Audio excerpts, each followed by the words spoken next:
بسم اللہ الرحمن الرحیم۔ ہمارا آج کا ٹاپک ہے بینکوں کی اقسام۔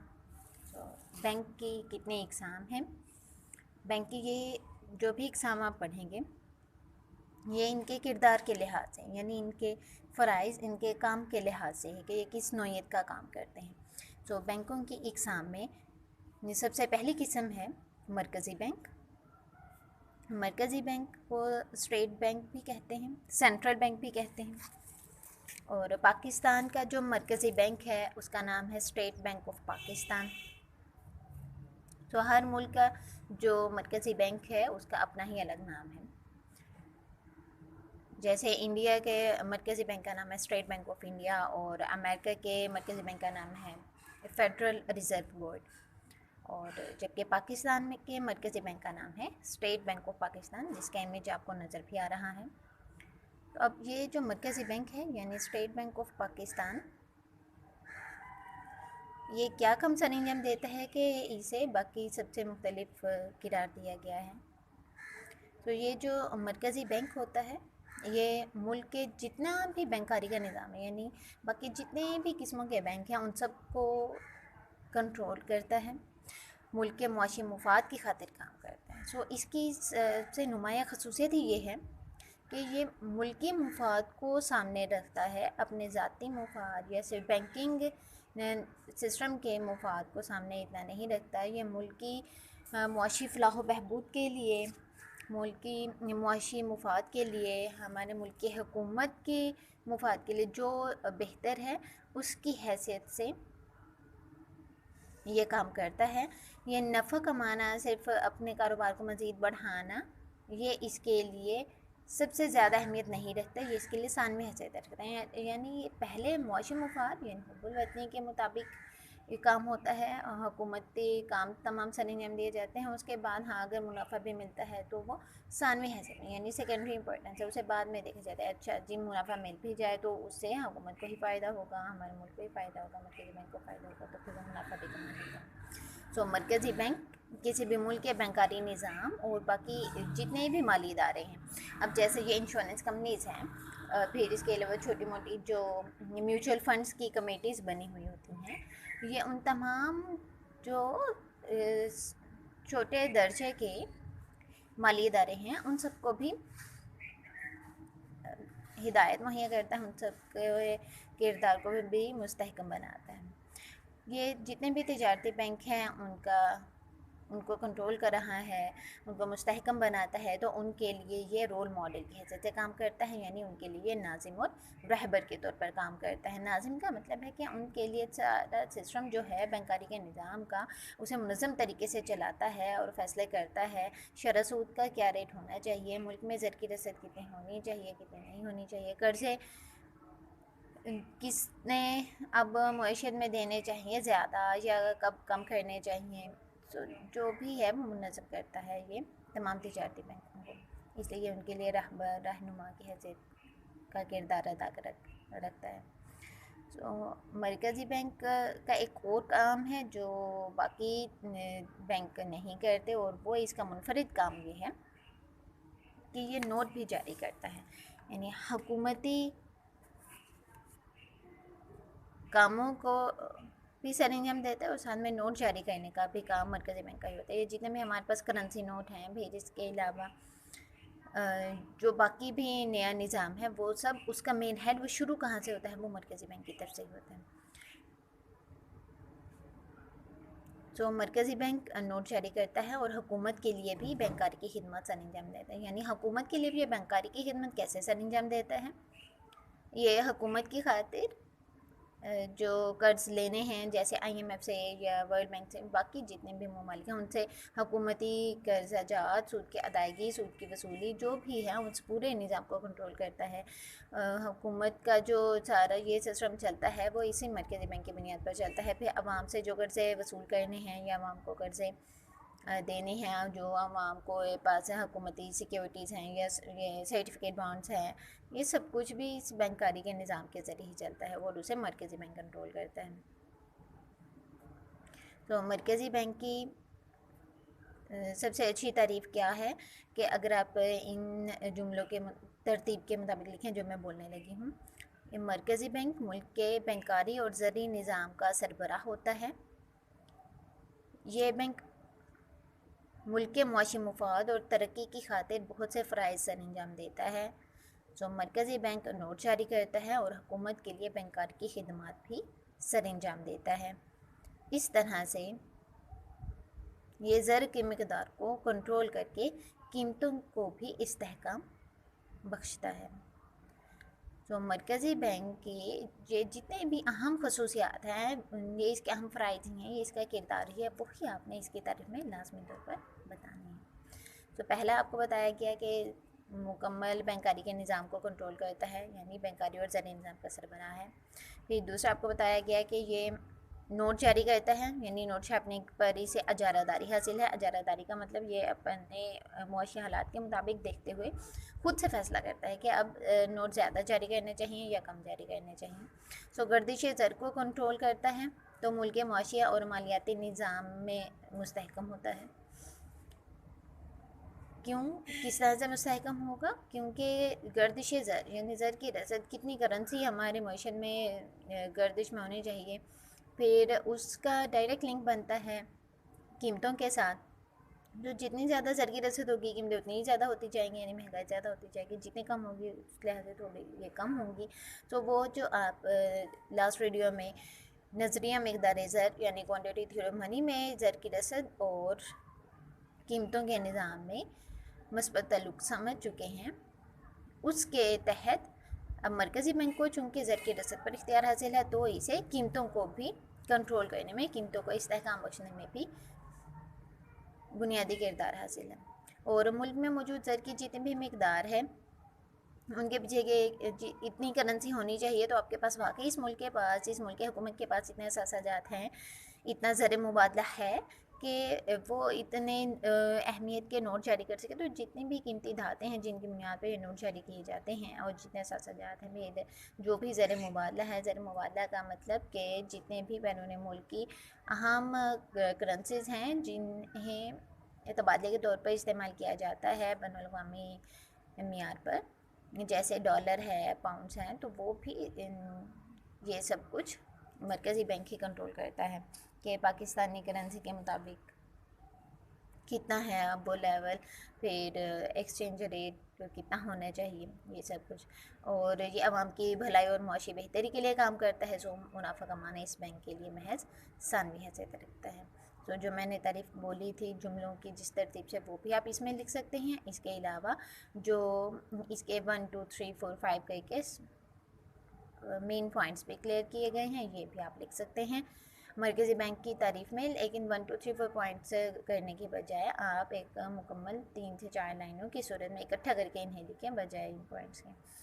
مرکزی بینک کیا ہے، وہی باتیں ریپیٹ ہو رہی ہیں تاکہ آپ کو مرکزی بینک کے کردار کی سمجھ آ جائے، مرکزی بینک کی تعریف سمجھ آ جائے، مرکزی بینک کا مفہوم سمجھ میں آ جائے۔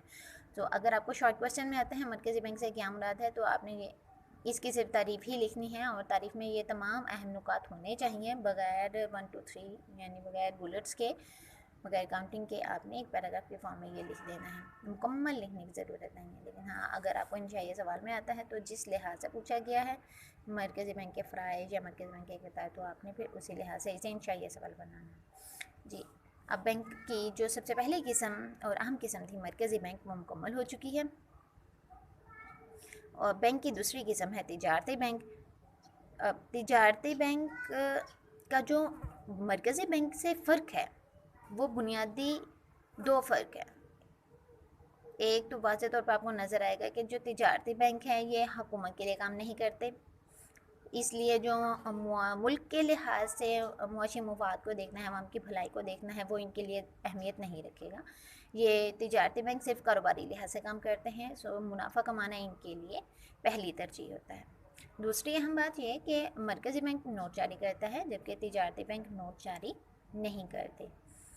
یہ جو تجارتی بینک ہیں یہ حکومت کی منظوری سے قائم ہوتے ہیں، اور یہ بینک لوگوں سے ماندے وصول کرتے ہیں اور ضرورت مند لوگوں کو قرض دیتے ہیں۔ تجارتی بینک کی جب آپ بینکوں کی اقسام کا آپ کو سوال آتا ہے، تو آپ نے صرف ان تمام بینکس کی تعریفیں ہی لکھنی ہیں، اور کوئی چند ایک اہم پوائنٹ جو آپ کو ملتے ہیں آپ مارکس کے مطابق اسے زیادہ اور کم کر سکتے ہیں۔ مثال بھی ساتھ میں لازمی دیجیے گا، جیسے پاکستان کے مرکزی بینک کا نام کیا ہے؟ اسٹیٹ بینک آف پاکستان، وہ ایک ہی ہوتا ہے، اس لیے آپ نے اس کا نام بتا دینا ہے۔ اور تجارتی بینک کی جو ہیں ہوتے ہیں پاکستان میں موسٹلی جو کام کر رہے ہیں وہ ہیں حبیب بینک، مسلم کمرشل بینک یا الائٹ بینک، پھر پنجاب بینک ہے، نیشنل بینک ہے، یونائٹڈ بینک ہے، فرسٹ پیمنٹ بینک وغیرہ، یہ تمام تجارتی بینک ہیں۔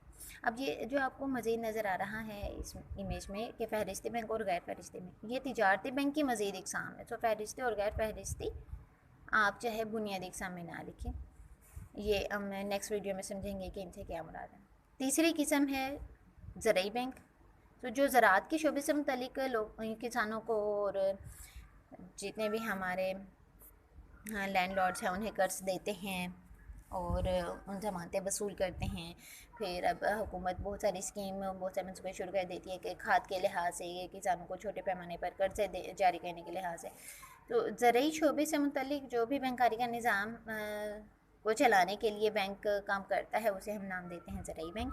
بالکل اسی طرح سے چوتھی قسم ہے صنعتی بینک، اور صنعتی بینک بھی جو ہمارے صنعتی شعبے سے متعلق قرضہ جات کی وصولی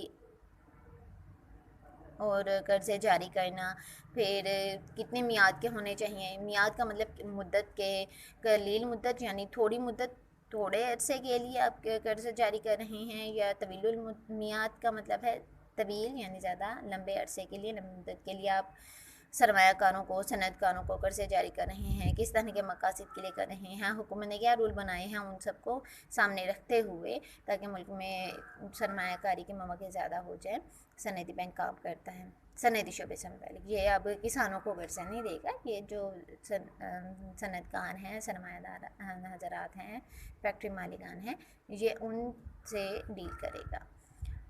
اور پانچویں قسم ہے تعاونی بینک۔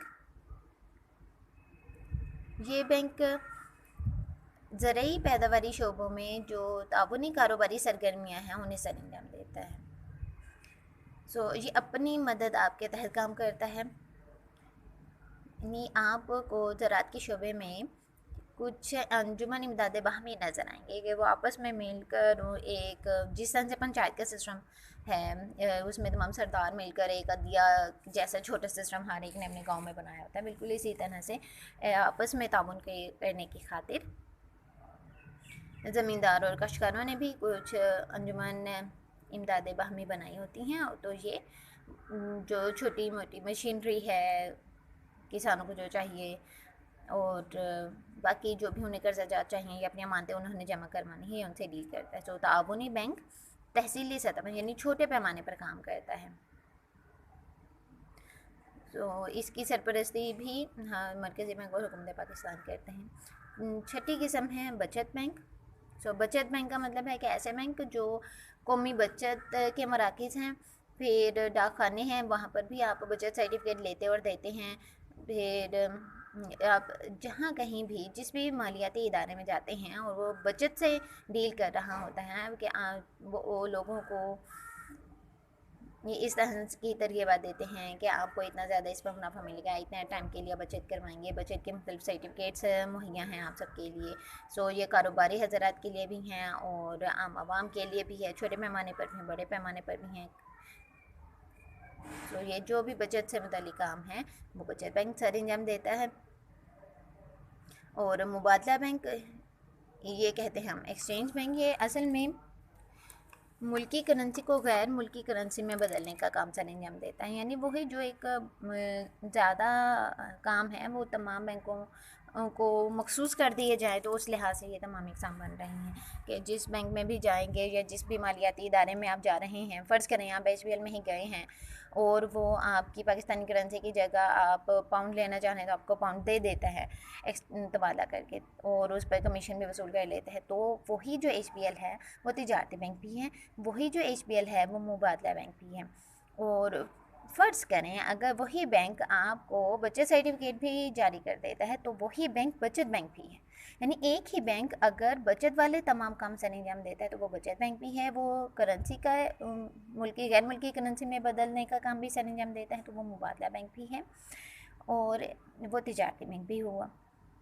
سو مبادلہ بینک میں موسٹلی جو کام یہ کرنسیز کو بدلنے کا کرتے ہیں وہ حبیب بینک ہے اور الائٹ بینک ہے، مسلم کمرشل بینک ہے. پھر اس کے علاوہ کچھ چارٹرڈ بینک اور کچھ غیر ملکی بینک بھی ہیں، وہ بھی یہ کام سر انجام دیتے ہیں کہ انہوں نے یہاں اپنی شاخیں کھولی ہوئی ہیں. 8ویں قسم ہے رہن رکھنے والے بینک. سو رہن کا مطلب ہے کہ ضمانت کے طور پر آپ اپنے جو قیمتی اثاثہ جات ہیں، جیسے آپ اپنے مکان ہیں یا کسی جائیداد کے کاغذات ہیں یا پھر فیکٹری یا کوئی بھی اس طرح کی قیمتی اشیاء، وہ بطور ضمانت، رہن کا مطلب ہے ضمانت کے طور پر رکھوانا ہے، تو وہ بطور ضمانت بینک کے پاس رکھوا دیتے ہیں اور پھر بینک سے قرضہ لے لیتے ہیں. پھر جب وہ قرض کی ادائیگی واپس کر دیتے ہیں تو انہیں ان کی قیمتی اشیاء مل جاتی ہے، اس کے بدلے بینک سے تھوڑا بہت کوئی معاوضہ لے گا اپنی سروس چارجز کے طور پر. تو یہ جب تک قرض واپس نہیں کیا جاتا تب تک بینک کے پاس یہ امانت کے طور پر رہتے ہیں. سو وہ تمام چیزیں آپ کی اپنی ملکیت میں ہی رہتی ہیں، بس بینک کو بھی ایک تسلی ہو جاتی ہے کہ ہاں آپ نے اتنی بڑی رقم قرضے کے طور پر لی ہے زیادہ عرصے کے لیے، تو وہ آپ واپس ادائیگی بھی کرتے ہیں، تو اس کے لیے بینک اپنے آپ کو سیکیور کرتا ہے. سو یہ تمام کرداروں کے لحاظ سے مخصوص کر کے بینکوں کو فرائض سونپ دیے گئے ہیں، جیسے بچت کا فریضہ سونپ دیا گیا ہے، مبادلہ کا فریضہ سونپ دیا گیا ہے، رہن رکھ کے اشیاء جو قرض جاری کرتے ہیں. پھر زراعت کے شعبے سے خاص طور پر جو یہ تمام قرض جات اور کا کام کرتے ہیں، ماندے وصول کرنے کا کام کرتے ہیں، صنعتی شعبے سے متعلق جو کام کرتے ہیں، جو چھوٹے پیمانے پر کام کرتے ہیں جیسے تعاونی بینک جو تحصیل لیول پر کام کر رہے ہیں، پھر تجارتی اور مرکزی بینک، یہ سب بینکوں کی اقسام ہے. سو آپ کو پیپر میں لانگ کویسچن بھی آتا ہے تو آپ نے ان تمام اقسام کو لکھنا ہے اور ذرا مختصر طریقے سے کہ 10 نمبر کے لحاظ سے آپ کا جواب پورا ہو جائے. اور اگر شارٹ کویسچن آتا ہے کسی بھی ایک بینک پر تو آپ نے صرف اسی کا ہی لکھنا ہے. سو اسے بہت اچھے سے پڑھیں. بیسٹ آف لک. اللہ حافظ.